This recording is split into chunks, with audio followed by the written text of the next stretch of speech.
Hello ನಮಸ್ತೆ ಸ್ನೇಹಿತರೆ, ಎಲ್ರಿಗೂ ಕೂಡ ಮತ್ತೊಮ್ಮೆ ನಿಮ್ಮ ಯೂಟ್ಯೂಬ್ ಚಾನಲ್ಗೆ ಪ್ರೀತಿಯ ಸ್ವಾಗತ. ಈ ಒಂದು ಟಾಪಿಕ್ ಬಗ್ಗೆ ನಾನು ಮಾತಾಡಬೇಕು ಅಂತ ತುಂಬಾ ದಿನದಿಂದ ಅನ್ಕೊಳ್ತಿದ್ದೆ.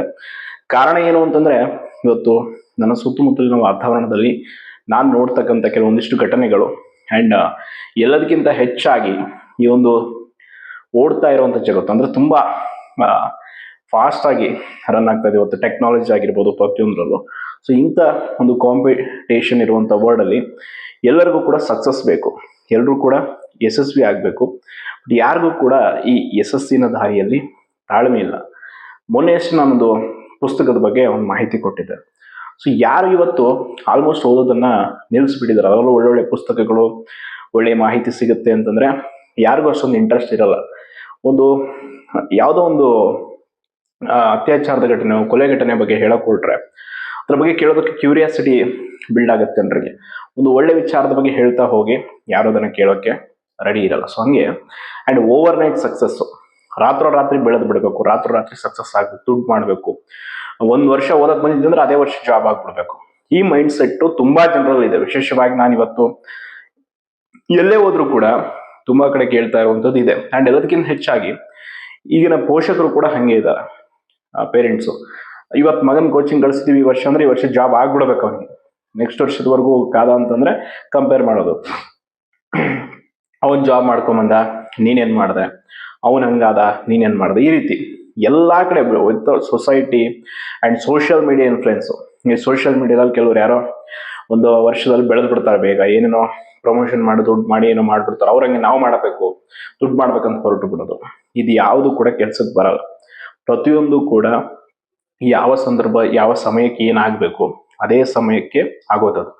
ನೀವೆಷ್ಟೇ ಒತ್ತಡ ಹಾಕೊಂಡು ನೀವೇನೇ ಮಾಡಿಕೊಂಡು ನಿಮ್ಮ ಸಮಯಕ್ಕೆ ಅದನ್ನ ಮಾಡಬೇಕು ಅಂದ್ರು ಅದು ಈಡೇರಲ್ಲ. ಅಂಡ್ ಈ ಸರ್ಕಾರಿ ಹುದ್ದೆ ತಯಾರಿ ಅಷ್ಟೇ, ಗೌರ್ಮೆಂಟ್ ಜಾಬ್ ಆಸ್ಪಿರೆಂಟ್ಸು UPSCಗೆ ಕೆಲವರು 1 ವರ್ಷ ತೆಗೆದುಕೊಳ್ತಾರೆ. ಪ್ರಿಲಿಮ್ಸ್ ಮೇನ್ಸ್ ಇಂಟರ್ವ್ಯೂ ಕ್ಲಿಯರ್ ಮಾಡ್ಕೊಂಡು ಹೋಗ್ಬಿಡ್ತಾರೆ. ಕೆಲವ್ರಿಗೆ 5 ವರ್ಷ ತಗೊಳುತ್ತೆ, ಕೆಲವ್ರು 8 ವರ್ಷ. ಹಿಂಗೆ ಒಬ್ಬೊಬ್ಬರ ಲಕ್ ಫ್ಯಾಕ್ಟ್ರು ಒಂದೊಂದ್ ತರ ಇರುತ್ತೆ. ಒಬ್ಬರಿಗೆ ಎಲ್ಲಾನು ಟ್ಯಾಲೆಂಟ್ ಇರುತ್ತೆ, ತುಂಬಾ ಚೆನ್ನಾಗಿ ಪ್ರಿಪ್ರೇಷನ್ ಮಾಡಿರ್ತಾರೆ, ಏನು ಇಂಟರ್ವ್ಯೂ ಅಲ್ಲಿ ಕೈ ಹಿಡಿಯಲ್ಲ, ಕೆಲವು ಫಿಲಿಮ್ಸ್ ಆಗಲ್ಲ, ಈ ರೀತಿ ಇರುತ್ತೆ. ಅವ್ರ ಸಮಯ ಬಂದಾಗ ಅವರು ಶೈನ್ ಆಗಿ ಆಗ್ತಾರೆ. ಆದ್ರೆ ಕೆಲವ್ರು ಹೆಂಗೆ ಅಂತಂದ್ರೆ ಬೇರೆಯವರು ಸಕ್ಸಸ್ ನೋಡ್ಬಿಟ್ಟು ನಾನು ಅವ್ರು ಆಗ್ಬಿಟ್ರು ನಾನು ಆಗಿಲ್ಲ ಅನ್ನೊಂದು ಒತ್ತಡ ಕೊಡೋಕ್ಕಾಗೋದು. ಈ ರೀತಿ ಎಲ್ಲ ಯಾವುದು ಸಾಧ್ಯ ಇಲ್ಲ. ಅವ್ರು ಆಗ್ಬಿಟ್ರು ನಾನು ಆಗ್ಬಿಡ್ತೀನಿ ಅನ್ನೋದಕ್ಕೂ ಕೂಡ ನೀವು ಕಾಂಪಿಟೇಷನ್ ತೆಗೆದುಕೊಂಡು ನಿಮ್ಮಲ್ಲಿ ನೀವು ಒತ್ತಡ ಹಾಕೊಂಡು ಮಾಡಿದ್ರು ಕೂಡ ಅದು ಏನೂ ಆಗಲ್ಲ. ಎಲ್ಲದಕ್ಕಿಂತ ಹೆಚ್ಚಾಗಿ ತುಂಬಾ ಕೂಲ್ ಅಂಡ್ ಕಾಮ್ ಆಗಿ ನೀವೇನ್ ಮಾಡ್ಬೇಕು ಅನ್ಕೊಂಡಿದ್ರ ಕನ್ಸಿಸ್ಟೆನ್ಸಿ ಆಗಿ ಡೇ ಬೈ ಡೇ, ಒಂದು ದಿನ ಕೂಡ ತಪ್ಪದೆ ನೀವು ನಿರಂತರತೆಯಿಂದ ಮಾಡ್ಕೊಂಡು ಹೋದ್ರೆ ಖಂಡಿತವಾಗಿ ಸಕ್ಸಸ್ ಒಂದಿನ ಸಿಗುತ್ತೆ. ಇಲ್ಲ ಅಂತಂದ್ರೆ ಶೋರ್ ನೀವೇನು ಮಾಡ್ಕೊಳಕ್ಕಾಗಲ್ಲ. ಕೆಲವ್ರು ನಾನು ನೋಡಿದೀನಿ ಇನ್ನು ಪ್ರಿಪ್ರೇಷನ್ಗೆ ಬಂದಿರಲ್ಲ. ಕೆಲವ್ರು ನಾನೇ ನಮ್ಮ ಊರಲ್ಲಿರೋರಿಗೆ ಫೋನ್ ಮಾಡಿ ಕೋಚಿಂಗ್ ತಗೊಳ್ಬೇಕಂತ ಮಾಡಿದ್ದೀನಿ KS. ಈ ವರ್ಷ ಆಗ್ಬಿಡುತ್ತಲ್ಲ ನಂದು, ಇನ್ನು ಕೋಚಿಂಗ್ಗೆ ಬಂದಿಲ್ಲ, ಇನ್ನು ಓದಿಲ್ಲ, ಇನ್ನೂ ಒಂದು ಬುಕ್ ತೆಗ್ದಿಲ್ಲ, ಅವಾಗ ನಾನು ಆಗ್ಬಿಡ್ತೀನಿ. ಓಕೆ, ಕಾನ್ಫಿಡೆನ್ಸ್ ಇರಬೇಕಾದ್ರೆ ಓವರ್ ಕಾನ್ಫಿಡೆನ್ಸ್ ಬೇಡ. ಆ್ಯಂಡ್ ಎಲ್ಲದಕ್ಕಿಂತ ಹೆಚ್ಚಾಗಿ ನಿಮ್ಮ ಮೇಲೆ ಎಕ್ಸ್ಪೆಕ್ಟೇಷನ್ಸ್ಗಳು ಜಾಸ್ತಿ ಇದ್ದಾಗ ನೀವು ಒತ್ತಡವನ್ನು ತೆಗೆದುಕೊಳ್ಳೋಕೆ ಹೋಗಬೇಡಿ. ಯಾವುದು ಕೂಡ ಕ್ವಿಕ್ ಆಗಲ್ಲ. ಈ KPSC ಅಂತ ಆಯೋಗ ನಂಬ್ಕೊಂಡು ಕೂತ್ಕೊಂಡ್ರೆ 5 ವರ್ಷ ಬೇಕು ಒಂದು ಹುದ್ದೆ ಪಡೆಯೋಕೆ. ಈಗ ನೋಟಿಫಿಕೇಶನ್ ಆದಾಗಿಂದ ಪರೀಕ್ಷೆ ಮುಗಿದು ಆರ್ಡರ್ ಕಾಪಿ ನಿಮ್ಮ ಕೈ ಬರೋಕ್ಕೆ 3 ರಿಂದ 4 ವರ್ಷ ಆಗಿರುತ್ತೆ. ಕೆಲವೊಂದು 5-6 ವರ್ಷ ಆಗಿರುತ್ತೆ. ಇಂಥ ಒಂದು ಟೈಮ್ ಇದೆ. ಸೊ ಅದಕ್ಕೆ ಇದನ್ನ ಬೇಡ, ನೀವು ಈ ಫೀಲ್ಡೇ ಬೇಡ ಅಂದ್ರೆ ಆರಾಮಾಗಿ 100 ದಾರಿಗಳಿವೆ. ಇವತ್ತು ನೀವು ಒಂದು ವಿಷಯದಲ್ಲಿ ಪರಿಣಿತರಾಗಿ ಸ್ಕಿಲ್ ಅನ್ನು ಕಲ್ತ್ಕೊಂಡ್ಬಿಟ್ರೆ ಹೆಂಗಾದ್ರೂ ದುಡ್ಡು ಮಾಡ್ಬೋದು, ಈ ಯಾವ ದಾರಿಲಾದ್ರೂ ಹೋಗ್ಬೋದು. ಚೆನ್ನಾಗಿ ಒಳ್ಳೆ ನಾಲೆಜ್ ಇದೆ ಅಂದ್ರೆ ಪುಸ್ತಕಗಳು ಬರೆಯುವಂತ ಅಭ್ಯಾಸವನ್ನು ಇಟ್ಕೊಳ್ಳಿ, ಸೋಷಿಯಲ್ ಮೀಡಿಯಾಗಳನ್ನ ಯೂಸ್ ಮಾಡ್ಕೊಳ್ಳಿ.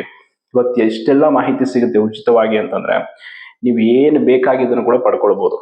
ಅಷ್ಟು ಮಾಹಿತಿ ಉಚಿತವಾಗಿ ಸಿಗುತ್ತೆ. ಆ ಮಾಹಿತಿಯನ್ನು ಬಳಸ್ಕೊಂಡು ಏನಾದರೂ ಮಾಡಿ.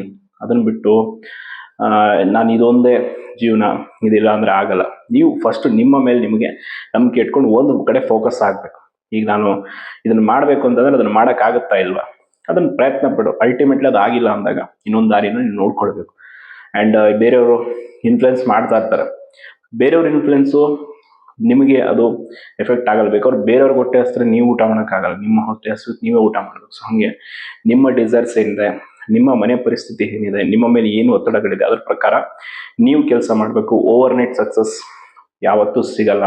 ಅಂಡ್ ಎಲ್ಲದಕ್ಕಿಂತ ಹೆಚ್ಚಾಗಿ ಅಹಂಕಾರ ಫಸ್ಟ್, ಇದನ್ನ ನಮ್ಮ ಯುವಜನತೆ ಈಗಿನ ಎಸ್ಪೆಷಲಿ ಯೂತ್ಸ್ ಬಿಡಬೇಕಾಗಿರೋದು. ಯಾರ ಹತ್ರ ಏನು ತಿಳ್ಕೊಳ್ಳೋದು, ಅವನೇನು ಹೇಳ್ತಾನೆ ಇವನೇನು ಕೇಳ್ತಾನೆ, ಈ ಅಹಂಕಾರವನ್ನು ಬಿಟ್ಟು ಎಲ್ಲರ ಹತ್ರನೂ ಕೂಡ ತಲೆ ಬಗ್ಗಿಸಿ ಸಂಸ್ಕಾರದಿಂದ ನಡ್ಕೊಂಡ್ರೆ ಲೈಫಲ್ಲಿ ಏನಾದರೂ ಒಂದು ಆಗ್ತೀವಿ. ಇಲ್ಲ ಅದೇ ಅಹಂಕಾರದಲ್ಲಿ ನಮ್ಮ ಅಮೂಲ್ಯವಾದ 30 ವರ್ಷ ಕಳೆದೋಗುತ್ತೆ. ಕೆಲವರಿಗೆ ಈಗ ನೋಡ್ತೀನಿ ನಾನು 22-23 ವರ್ಷ ಇರುತ್ತೆ. ಆ ಟೈಮಲ್ಲಿ ಒಂದು ಈಗೋ ಇರುತ್ತೆ, ನನಗಿನ್ನೂ ಏಜ್ ಇದೆ, ನಾನಿನ್ನೂ ಮಾಡ್ಕೊಳ್ತೀನಿ. ಏಜ್ ಇದೆ ಅಂದ್ಕೊಂಡು ಹೋಗೋದೇ ದೊಡ್ಡ ಸಮಸ್ಯೆ. ನಮ್ಗೆ ಟೈಮ್ ಇಲ್ಲ, ಈ ವರ್ಷನೇ ನಮ್ದು ಲಾಸ್ಟ್ ಡೆಡ್ ಲೈನ್ ಅಂದ್ಕೊಂಡು ಏನೋ ಒಂದು ಮಾಡಿದ್ರೆ ಆಗುತ್ತೆ. ನಮಗಿನ್ನೂ ಟೈಮ್ ಇದೆ, ಇನ್ನು 10 ವರ್ಷ ಇದೆ, ಇನ್ನು ನೋಟಿಫಿಕೇಶನ್ ಬಿಡಲಿ, ಆಮೇಲೆ ಓದೋಣ, ಅವು ಯಾವುದೂ ಕೆಲ್ಸಕ್ಕೆ ಬರಲ್ಲ. ಸೊ ಯಾಕೆ ಈ ವಿಷಯ ಹೇಳಿದೆ ಅಂತಂದರೆ, ನಮ್ಮ ಸುತ್ತಮುತ್ತ ನನ್ನ ಕೆಲವೊಂದಿಷ್ಟು ಸ್ನೇಹಿತರು ಈ ರೀತಿಯಾಗಿ ಮಾಡ್ತಾ ಇರ್ತಾರೆ. ಸೊ ಅದು ಒಂದು ನನಗಾದಂಥ ಅನುಭವ ಈ ರೀತಿಯಾಗಿತ್ತು. ಸೊ ಅದಕ್ಕೆ ನಿಮ್ಮೊಟ್ಟಿಗೆ ಹಂಚ್ಕೊಂಡಿದ್ದೀನಿ. ಕೆಲವರಿಂದ ಹಿಂಗೆ ಅಂತಂದರೆ ಮೂವಿಗಳನ್ನ ನೋಡಿ ಇನ್ಸ್ಪೈರ್ ಆಗ್ಬಿಡೋದು. ಆ ಮೂವಿಲೇನೋ ಒಂದು ಅರ್ಧ ಗಂಟೆಯಲ್ಲಿ 1 ಗಂಟೆಯಲ್ಲಿ ಅಧಿಕಾರಿ ಆಗಿನೋ ಏನೋ ಕೋಟ್ಯಾಧಿಪತಿಯಾಗಿ ಬಂದ್ಬಿಡ್ತಾರೆ. ಹಂಗೆ ರಿಯಲ್ ಲೈಫಲ್ಲಿ ಆಗೋಕ್ಕಾಗಲ್ಲ. ಮೂವಿನೇ ಬೇರೆ, ನಿಜ ಜೀವನನೇ ಬೇರೆ. ನಿಜ ಜೀವನಕ್ಕೂ ಚಿತ್ರಗಳಿಗೂ ಹೋಲಿಸ್ಕೊಂಡು ಕೂತ್ಕೊಂಡ್ರೆ ಬದುಕಾಗಲ್ಲ. ಸೊ ಅದಕ್ಕೆ ಹೇಳಿದೆ ಈ ಒಂದು ಮಾಹಿತಿ ಇರಲಿ ಅಂತ. ಧನ್ಯವಾದ.